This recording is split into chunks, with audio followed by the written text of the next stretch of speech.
Всем привет!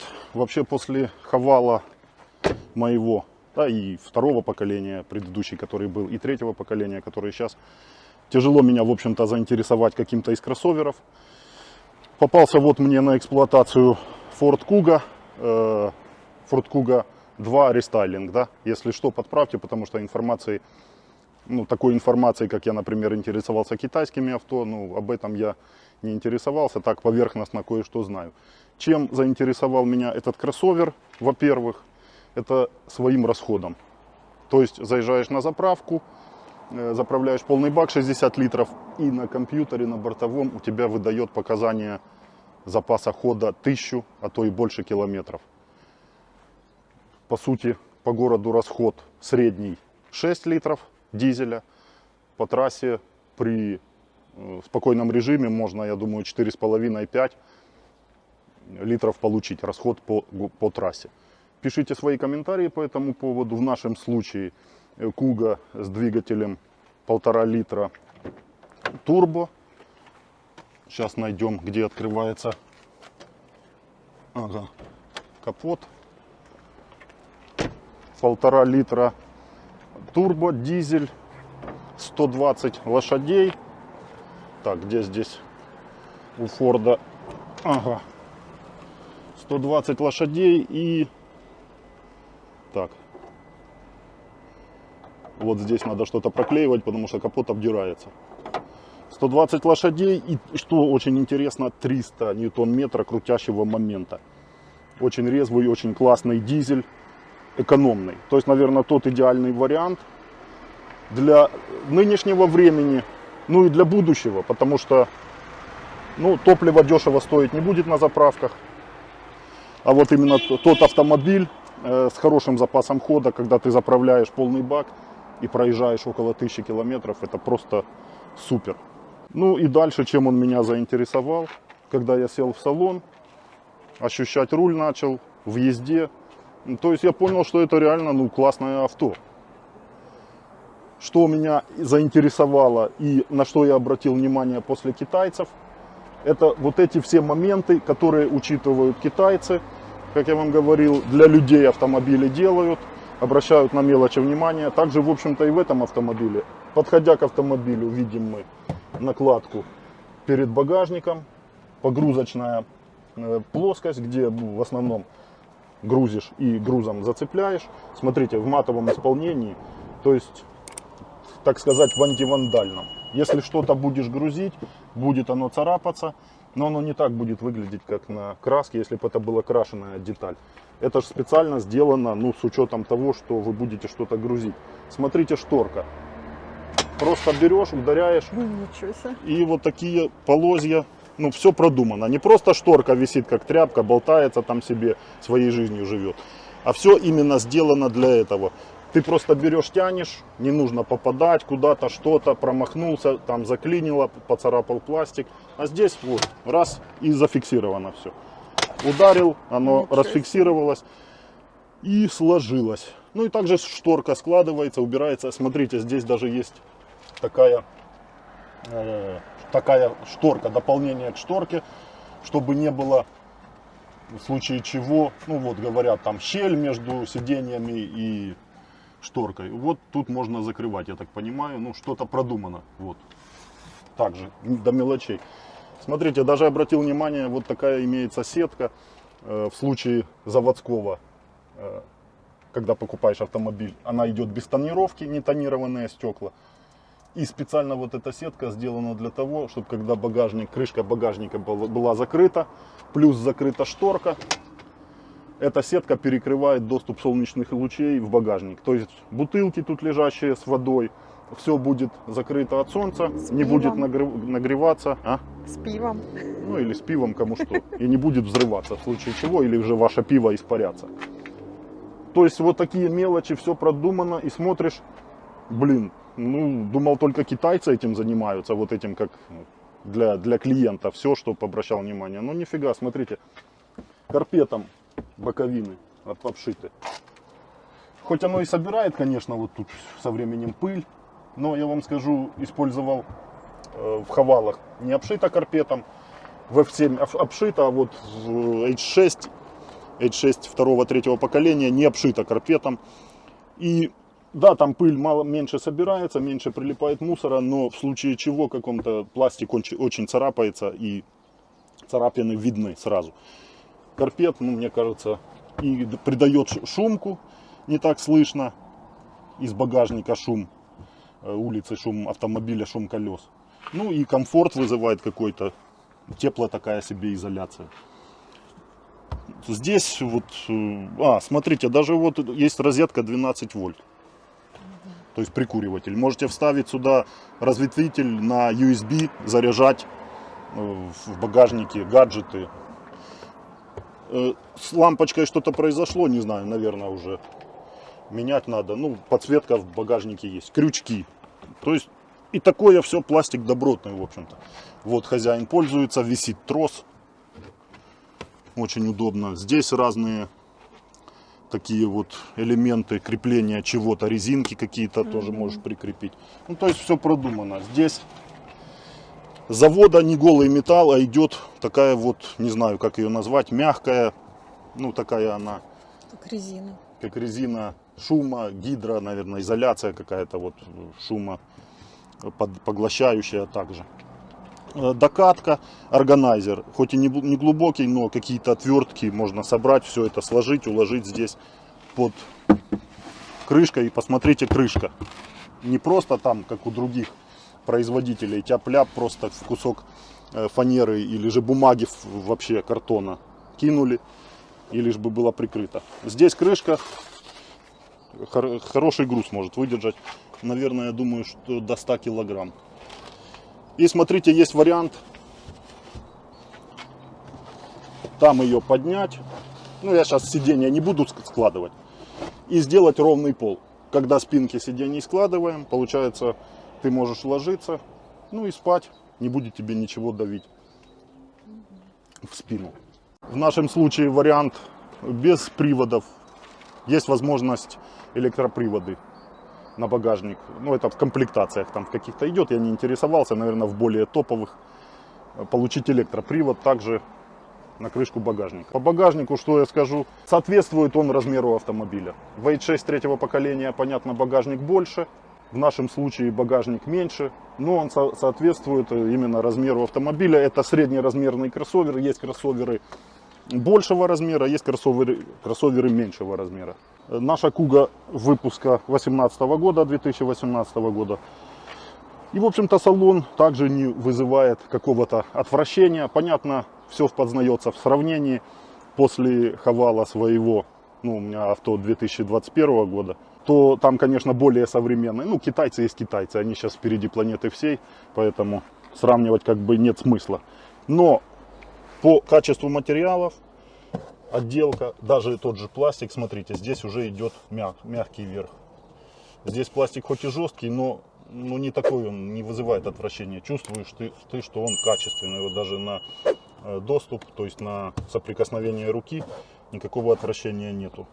Под бутылки все эти моменты идут, динамики. И смотрите, очень классно, что пороги закрыты, прикрыты пороги. То есть двери перекрывают пороги, пороги чистые. Ты садишься, и штаны у тебя остаются чистые. По посадке, ну, понятно, что места сзади меньше, но опять же соизмеримо автомобилю, размеру автомобиля. Вот я сам за собой сейчас сяду. Я люблю вальяжно сидеть, то есть откинув спинку на максимум, чтобы на педали были на вытянутые ноги. Ну вот я сижу. Ну, можно ехать и далеко. И никакого дискомфорта это не будет вызывать. Спинки регулируются. Вот можно, еще так откинувшись. И как раз в этом положении мы эту вот шторку дополнительную поднимаем. И она ложится на подголовнике, я так понимаю. Ну, какой-то такой вот момент. Эти, кстати, не сильно и прячутся. Тут можно в случае чего напороться на неприятность. Ну, то такое дело уже. Вот это вот хуже. Здесь, опять же, прикуриватель 12 вольт. В нашем случае двухзонный климат идет. В базовой комплектации здесь дефлекторов нету. Просто кондиционер там впереди себе дует. Чехлы дозаказывал уже хозяин. Дозаказывал такие вот. А с завода идет материал. Ну, материал хороший на сиденьях. В общем-то, можно было бы такие чехлы не заказывать. Но человеку захотелось. Светильник. И со светодиодами. Два таких светильничка идут. Ну, ярко светят. Я думаю, что в темноте очень эффективно. Вот даже на улице день, и то эффективно. Ручки жидковатые, но вот я на них подтягиваюсь нормально. Вперед, когда сел за руль, почувствовал очень удобное и классное сиденье. Смотрите, длинная подушка. Если, наверное, в основном во всех современных авто все жалуются, многие жалуются на короткую подушку, ну где-то вот так, наверное. Тут еще плюс вот столько. Очень классно. Подушка длинная, сидеть удобно, колени не висят. Ну и на большое расстояние, наверное, лучше будешь себя чувствовать. Никакого дискомфорта. Чувствую просто после своего, вот проехавшись сразу, сев, видно, что автомобиль немного уже, но быстро привыкаешь, все отлично. Руль, отделка, кожа. Смотрите, машина сколько ж прошла? 40 что ли? Сейчас заведем. 36 800. Руль в порядке. Приборы сами многие видели. Ну, нету этой всей полностью электроники, но все равно компьютер есть, можно посмотреть показания различные. Ну и показания понятно, по расходу очень радуют. Расход в городе, запас хода и моментальный расход. В общем-то, я сильно не интересовался компьютером. Все здесь управление на руле имеется.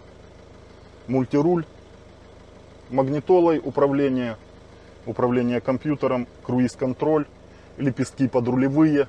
В нашем случае с 1,5-литровым дизелем идет робот. 6-ступенчатый робот с 2 сцеплениями. Точно не знаю, мокрые или сухие. Скорее всего, мокрые. Два сцепления есть. В ходу очень классно. Будем ехать, расскажу вам ощущения. Электроручник. Ну, в общем-то, все дела. Бардачок для бардака. Для мелочи. 12 вольт. Здесь также очень глубокий, хороший, с USB-шкой. Подлокотник. Двигается. Ого. Двигается так еще и прилично. И, в общем-то, вот, как я говорю, все, чего касаешься, все выглядит качественно. Панель мягкая. Хоть и нету большого какого-то монитора, экрана, ну, в общем-то, привыкаешь к этому всему. Кому нужно, конечно, можно там доустановить, наверное, я думаю, что... Но в нашей комплектации идет такой вот небольшой экранчик. И панель, как вы видите, огромная панель. Двигатель у нас немного, наверное, в салоне находится. Капот короткий, вы видите, подкапотного пространства мало. Из-за этого такая вот большая панель. Телефоны не найдены. Все эти системы есть. Bluetooth, CarPlay, наверное, Android Auto. Все это есть. Подогрев руля, подогрев стекла. На стекле видно сетка, полностью подогревается стекло. Ну и климат, контроль. Вот что неудобно, если в паркинге добираться вот до этих тут кнопок. Вот один момент, что я заметил. Двигатель запускается, глушится. Кнопка старт-стоп находится здесь. В общем-то, никакого неудобства не вызывает. Показатели, вон видите, паркинг, задняя, пробег автомобиля. Приятное урчание дизеля. Слышим. Ну, как таковой ни вибрации, ничего критического нету. Все равно слышно, что работает дизель, но приятный звук дизеля. Такой, знаете, не навязчивый, никаких лишних звуков. Так, приятно слушать дизель, конечно. Кто на дизелях ездил, тот поймет. Переключение, то есть вот этот селектор привычный. Ну, для меня уже не привычный, потому что я скажу, что шайбой пользоваться, конечно, уже получше. Ручник также отпускается автоматически. когда пристегнут.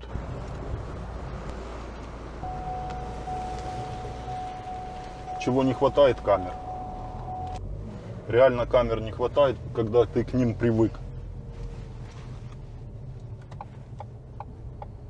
Дизель очень резвый. Вот просто классный, приемистый. При наборе скорости надо вам резко стрельнуть, проскочить, то работа коробки робота также без вопросов. Вот я сел, адекватно робот работает. Даже вот сразу и не поймешь, что за трансмиссия автоматическая. Или же автомат классический, или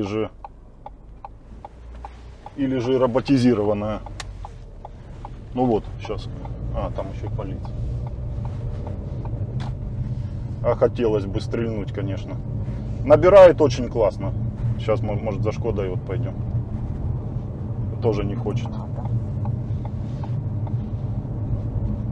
Сейчас все равно пойдем. Давай. Вот. Да, красавчик. Отлично. Сколько там? Уже 100. Скидывает. Робот адекватно работает. Газ я в пол не даю, в пол газа. И чувствуется, что скидывает низшую передачу. То есть подбирает то, что нужно для быстрого разгона. Адекватно, классно работает. Вот у меня прямо мурашки пошли по телу. Классно, адекватно работает. Не ждешь, не просишь ты его, что там, ну давай, давай, вот сейчас. Ух ты! И сразу турбина слышно, как подсвистывает, подхватывает турбина все эти моменты. Очень классно работает.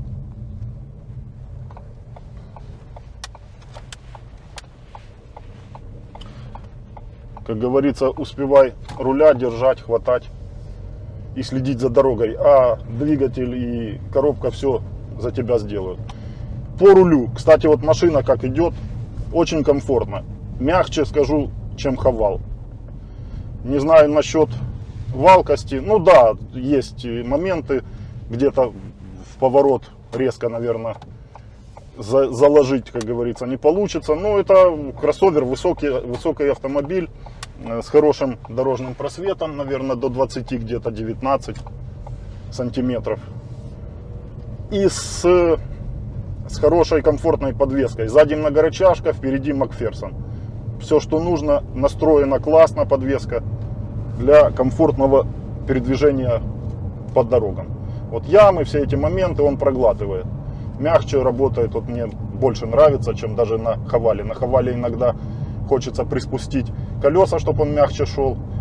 То вот здесь, сейчас мы едем, то меня все устраивает. Я никаких вопросов в машине не задавал.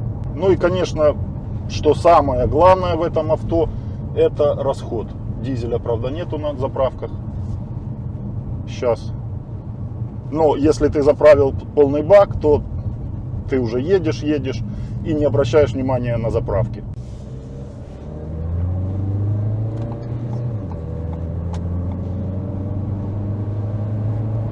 Хорошо, хорошо. 1,5 литра. Хорошо, вообще супер. 300 крутящего момента ньютон-метров. Да, блин, живчик такой. Небольшой, незаметный, так сказать, кроссовер, но если правильно им управлять, то можно творить чудеса даже на 1,5-литровом дизеле. Считайте, у Хавала при 2 литрах турбо, 200 лошадях 320 крутящего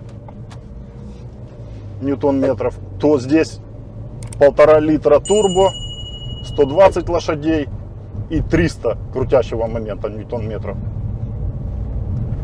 Но если сравнивать уже до конца, конечно, опять же, неадекватное сравнение. Хотя, может, по ценовому диапазону это Куга, но все равно уже дешевле она Хавала, конечно, идет. Новая Куга там дороже идет, но там и другой уже дизель стоит на ней.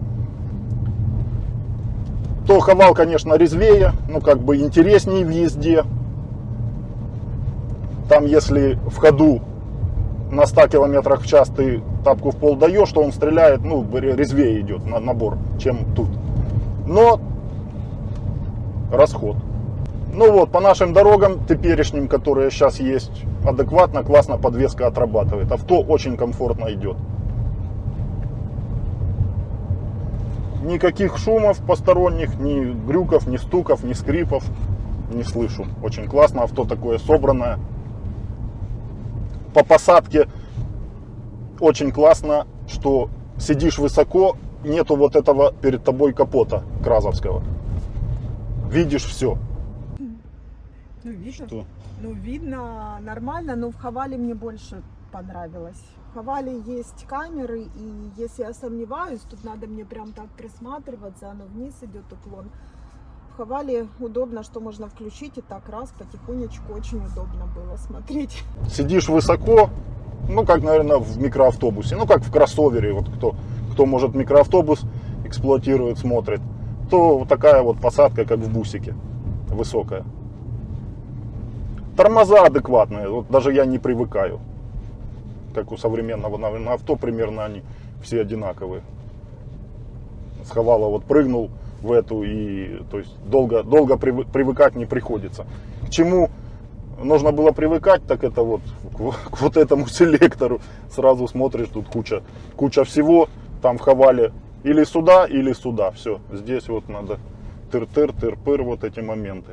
Не, ну что лучше, везде свои плюсы, везде свои минусы. Хавал, конечно, лучше. Если ехать далеко и дешевле, то эта машина. Если Хавал, например, в одну сторону мы одну сумму заправляем, то тут мы пол той суммы заправляем, используем. Опять же, на Хавале, если мы едем туда, то мы раз на заправку заправляемся на 1000 километров. А здесь мы приезжаем без заправки этой. Ну, то есть моменты. Везде свои плюсы, свои минусы есть. Хавал комфортнее, да, просто? Но он больше размером. Но сравнивать нет смысла, потому что разная стоимость автомобиля. Ну, интересно. Но просто прям, наверное, всё что, равно, ну, как- сравнение, ну, конечно. Ну, там больше багажник, больше людей Ну, а вместе, Хавал вместе ши. шестой, вот, который был, вот если с этим сравнивать, там же меньше багажника. Ну, Хавала у прошлого поколения багажник примерно такой же. Салон больше, но там и расход больше, намного больше, чем, наверное, в 2 с чем-то раза, чем здесь. Поэтому, а здесь вот очень комфортно. Подвеска вообще по ямам, смотрите, на Хавале я тут так не проезжаю. Да, коробка Вообще больше. идет, смотрите. Она их просто проглатывает и не отдает тебе вот дискомфорт. На нервы не действует. Четко идет. По ямам классная, очень комфортная Куга. Просто супер. Для кого-то будет минусом, что передний привод в этой. Но это уже как бы дело выбора каждого. В Передний синем Хавале привод. у нас был тоже передний только привод, да, и мы Да. даже в Буковеле. Ну да, если правильно. По стрёмной Многое дороге зависит ехали. от прокладки между рулем и сиденьем, но все равно. Полный привод есть полный, передний есть передний. Но экономия на лицо. Расход топлива данного автомобиля — это огромный плюс. И вот его комфорт. Комфорт плюс приемистость и материалы использованные. Мне очень нравится. Я бы, например, если бы нужно было эксплуатировать, автоматические стеклоподъемники. Водительский точно автомат. А здесь тоже все автоматическое, а задние. Ну, это будет прикол, если... Да, все 4 автоматических стеклоподъемника, смотрите, ну, Рено там сравниваете, Ниссаны, где такое есть. Ну, я, например, не находил. Вот только в китайцах. Форд, молодцы, вот, обращают внимание на все эти моменты. Человеку будет приятно. Очень понравились сиденья. Вот, настроил один раз, и не ерзаешь туда-сюда. То до руля там не достаешь, то близко от руля, то такие вот моменты, ну, многие знают. Кстати, я тоже обратила внимание, что сиденье удобно мне сидеть. Удобно, да? Да, удобно сидеть. Единственное, ну, мне достаточно вот здесь как-то поменьше места. Ну, как для меня небольшой, то нормально. Чуть-чуточку тут бы как. Ну да, здесь если побольше человек порослее Ну, сядет, то Да, мне будет кажется, упираться, будет где-то. нужно будет отодвигаться назад, ну А тогда, само сиденье вот очень удобно, я сижу комфортно. тогда сзади человек, который рослый, также пострадает, будет там колени или поджимать, или куда-то их девать. Может какие-то моменты, там мелочи, вот эти все функции, там круиз-контроля, вот этого всего. Я не вникал в подробности, в общем-то сел и поехал, и ну, рассказывать на видео вам не буду, просто передаю свои ощущения, немного сравнений с китайским Хавалом. Ну, кто хочет уже глубже разобраться, что в каких комплектациях, там, что есть, чего нету, что можно доставить, я думаю, это люди найдут в интернете, кто интересуется этим всем. Так, автомобиль, смотрите, ну, очень такой юркий, классный и приемистый. Главное, что вот Тут вообще дорога, отлично. конечно. Отличненько идет по ямкам. Да, кстати, как-то мягенько, да? Это очень мягенько. Не чувствуется. Очень Тут такая хорошо. у нас убитая дорога, как раз такой кусок. Важный еще момент, наверное, для многих, когда я выбирал авто, на это я, в общем-то, обращал внимание, смотрел обзоры по возможности, тест-драйв садился, делал, обгон, то есть набор скорости после 100 км в час. Именно тот момент, когда ты идешь по трассе и нужно быстро обогнать фуру, например, в таком вот режиме 90-100 км в час, и чтобы встречкой же не встретиться. Сейчас вот эти все малолитражные двигатели, ну, страдают вот этим набором скорости, слабым набором скорости после 100 км в час. То вот эта машинка набирает резво. Тут такого нету. Тут едешь сотню, тапку в пол, скинула на одну или на две передачи ниже робот, и набор пошел моментальный. Очень классно. Поэтому здесь беспокоиться на трассе вообще не стоит о наборе скорости при обгоне. То есть с этим моменты все решены. В общем-то, авто могу вам посоветовать. На бэушке, наверное, сейчас новых таких уже, наверное, нету в продаже, точно я не знаю. На бэушке посмотрите цену, кто хочет, напишите в комментариях, какая стоимость, кто владеет, кто эксплуатировал. Также пишите отзывы по этому автомобильчику. Есть там рычажок, нужно качать, и вверх тогда поднимается. Качаешь рычажок, нажимаешь его вверх, вниз, вверх. Поломала уже? Нет. Сильнее надо. Вот что Ну. значит плюсы О, ну слышишь, я же боюсь поломать. электропривода сидений. Хватит, хватит. Вот Кнопочка. как в Жигулях, в любимых Жигулях. Вот. Я думаю, что будут еще видео. Всем удачи и до следующих видео.